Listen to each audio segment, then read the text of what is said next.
Assalamualaikum internet Nafoore TV ande en mari déplacé ngaren hato monsieur le maire pour haldugo e mako d'abord remen mo wéro wara présenter mbela natango men tawra Cissé wara présenter. Voilà, merci Awbale bolo mon ciammi bata ciammi kala mon dama da laara mo Nafoore TV donc comme no bale wini min garma hande do largo maire de la commune de Diamokouta Oumar Keba Sawande Cissé hande tuma hande wadi installé pour 2 mois commandant comme merci. Bon monsieur le maire min même parole bala présenter.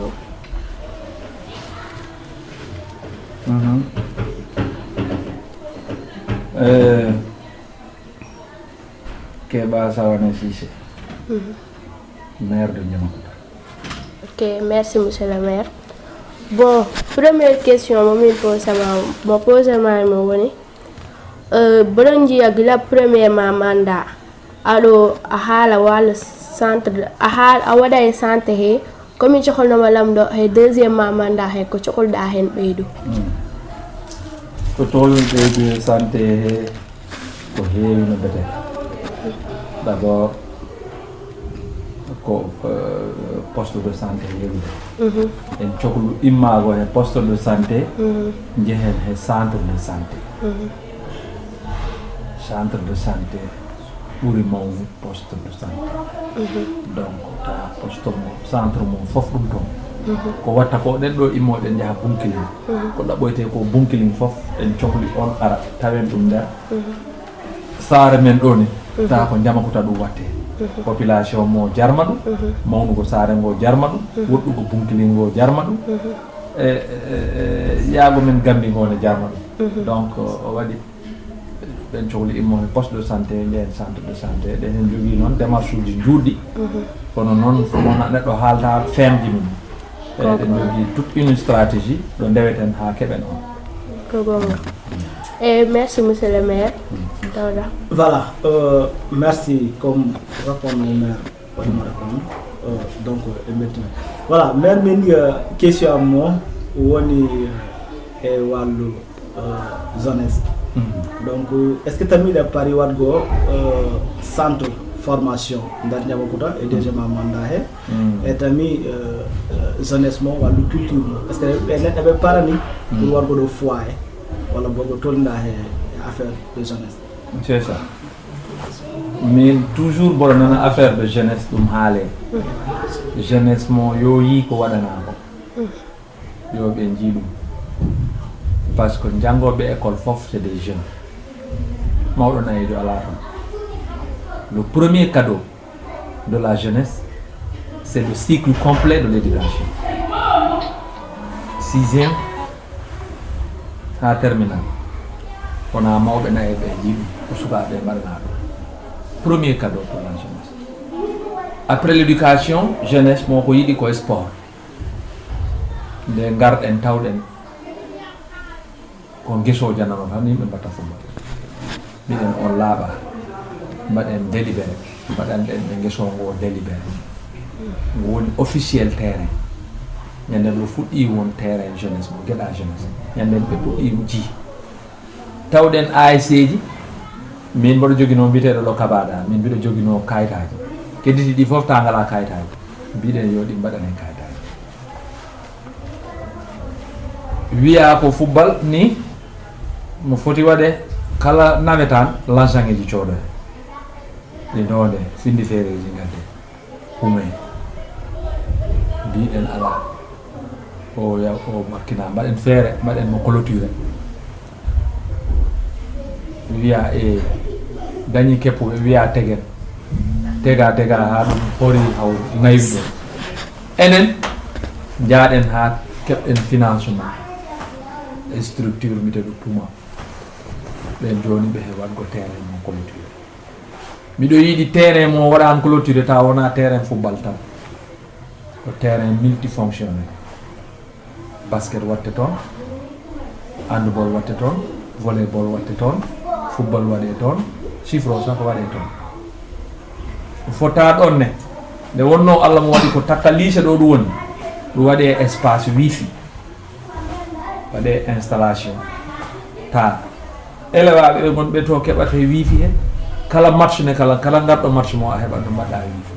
c'est que ça soit commercial ou autre chose mbaɗen feere ne mbaɗen parking garage ma mbiya parking ma mbiya garage tan ɗaɓɓen ɗon dulare tan waɗe aménagé ta siɗa yiɗi yaago nogo moto ma toon e wonno sport e haare chertata ta ɗo wawi mornu auto ma mo dulare ɗo gantama y a des agents de sécurité pour gardugo on etc yo autre chose gantama on haalani tout de suite guiro waɗat hen wadgo hen ɓala he des cantines wona commerce yimɓeɓe hen keɓa lusdira ɗum tout ça c'est pour la jeunesse voilà donc sur le plan voilà une partie de mais également 80% des jeunes de Niamacoota ɓe ngala formation professionnelle pinan tan ɓen ala ko joom janggi joom welat hekkil tan naata e ɗum monitoɓe portable ji ɓeɗo ɓe pormaka maçon aɓe qualifié ɓeɗo ɓe pormaka mbaɗoɓe peinture ɓeɗo ɓe pormaka boulangerie ɓeɗo ɓe pormaka o foof si centre de formation heeɓi neɗɗo mo hen wawi jangguide métier ha jomum waɗa hen qualifié très bien électricité et autres plomberie tout ça jomum en gona ɗo mbaɗa formation debbo e gorko ha on yaha en jogui on petit centre de formation caabune ɗen ɗe jejjiten ɗe gari ɗo ko daari mbaɗi ɗo leur temps keɓa caabune ɓeɗe ɗo jeeya ha sare alkali partout dans le Canada jaaɗen ha ɓen gari moydani men suudu nduɗuɗo donc c'était un petit centre de formation ɗo e miɗo ɓe jeeyi toon kono heɗumi ɗum dartin te ala ko dartin ɗum sona tan voilà il faut ɗum haalte foyer on ko enen culture men mo sali ɗum joni noon jamanu wahlidin ɓe mbawa ɗum salo en principe siko loi kono siko maslaha ɓe ɗum mbawi salo par ce que ko soirée dansante jibateɗe bon théâtre uji etc bon donc hande mo dans ce mandat ko woni ko priorité ko centre de formation professionnelle pour les jeunes et les femmes keɓɗen tan noon partenaire mbawɗo men wallu e foyer ne également en mbaɗat foyer mais le mieux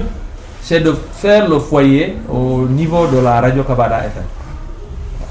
on a couplé non seulement que ça soit une radio mais en même temps que ça soit un foyer c'est possible voilà donc sur ce plan voilà c'est que j'avais voilà merci. Ok, merci monsieur le maire. Deuxième question woni en jiya waɗe éducation hay no bete a hen nangi no bete joni ko cohluɗa ɓeydo he deuxième mandat hay ko ɓeydanta hen cukaɓe ɓen woni jangoɓe ɓe sur l'éducation oui ko waɗɗo feere ha campus en ko amen ɓe ganda ɗum mbaɗo ɓeɗo bac ɗum waɗi structure international mo gandantama siɗa jangga ɗa waɗa terminal ɗum waɗi ɗo watte demande pour keɓa bourse mbawa janggoye leyɗe to ta wona yiɗani wawgo janggu tan rokkata on neɗɗo a yiyat ɗo mbawɗo janggu ta anda on ɗum woodi walla ta ko Dakar ɗum watte te gay gonɗa hollugo ɓe on ɓe mbawa hennan mo Allah waɗi en asku mum kala heɓi waaw manam waɗgo information ɓeydugo information opportunité ji opportunité manam gueɗɗe barkinɗe gonɗe éducation foof laargo ɗe ara momon moɗa informé siko par affichage siko sur internet siko naata hen holla mon ɗum wawa ya he ɗum wadgo ɗa andi examen bac ɗo waɗa mais correction mo du laare gonde o nawa donc on ne mon correction to yaata to on en cohli ɗum darto ɗum arta gay ta fof ko ɗo à 100%. Voilà, deux aspects ɗi gantama ɗen en cohli ɓeydu mais si a wima éducation a haalata hen on woni daara moderne. Ok. Manam wona tan école française daaraji men ɗi mbaɗi pauvre ɗi jogui difficulté siɗa wonde jangguinowo tawaɗamo yurma par ce que ko sukaɓe noga sukaɓe capantato te wona ko yoɓete ceerno mo jogui watta débrouillé mo rema pour ɓe ñaama rewɓe ɓe lotantaɓe cuuɗi ɗi ko ɗum poids mo gandantama si Allah ɓuurama wallu si wona ballor Allah a yaata donc ɓen il faut que daaraji moderne peccete ɗi he mbaɗen feere ha ɓe keeɓa hen gotto Allah rokkaɓe ɗum ɗen he on sur ce plan là ha on nene yaaha kala ko mbawɗen en mbaɗat hen pour les daara moderne dans la commune de Ndiamacounda. Ok, merci. Voilà, merci maire comme no jagani e walu éducation he donc question amen goɗɗo momi bettamamo rek walu environnement ladde nde donc no mbaɗɗa pelliɗa waɗgo programme deuxiément mandat he rengo ladde nde en même temps tami ha agriculture mo waɗa commune Ndiamacounda. Et pour l'environnement Allah mo waɗi jogiiɓe environnement mo Dakar mbiɗo andotiri hen e goɗɓe goni mbiɗo yaha bureau ji maɓe to mine Dawda mbiɗo andi hen kewɓe mbiɗo wadda e maɓe hande ɗen jogui association départementale pour l'environnement départemental ko gandantama wona communal wona arrondissemental ko départemental mi sohlumo ɗiftin manam o maaya sah mais mi wurnamo mo gandantama ta presse wonat hen sécurité gendarmerie wonat hen ɓeyɗa wonat hen wona structure mo gandantama dal mi jogui hen projet spécial pour que o wona ɗo parmi les premières structures de défense pour lagde men nde alors donc on woni bébé kam e environnement reboisement kewɗo nde mbaɗen politique de reboisement une maison 3 arbres une maison 1 arbre un quartier 100 manguier un quartier 10 manguier etc. ko des slogan ko slogan en jahaten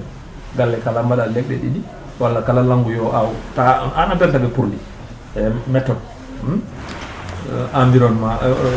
waɗe leɗɗe une commune verte en quelque sorte et reboisement Ndiamacounda Sénoba Gorguéngue tout autour à gauche et à droite ou bien à droite seulement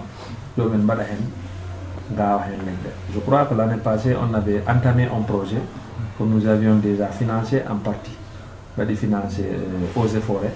ɓen nattan hen juuɗe ɓe balla yimɓe joni ɓe jogui no ɓe mbatta grillage fer mbaɗa ɗum hen si ɗum balmata waɗi sécurité donc ɓen jogui un grand programme et environnement. Pour l'agriculture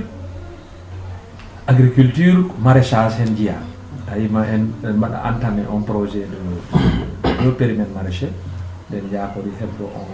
on troisième périmètre maraîcher pour rewɓe ɓe hen jaha mais pour la grande agriculture on ko mécanisation manam des tracteurs comme no ɗum woni no ni gayɗa gorga on ne en ɗaɓɓa ɗum mais le tout ko wiyete ko DAC domaine agricole communautaire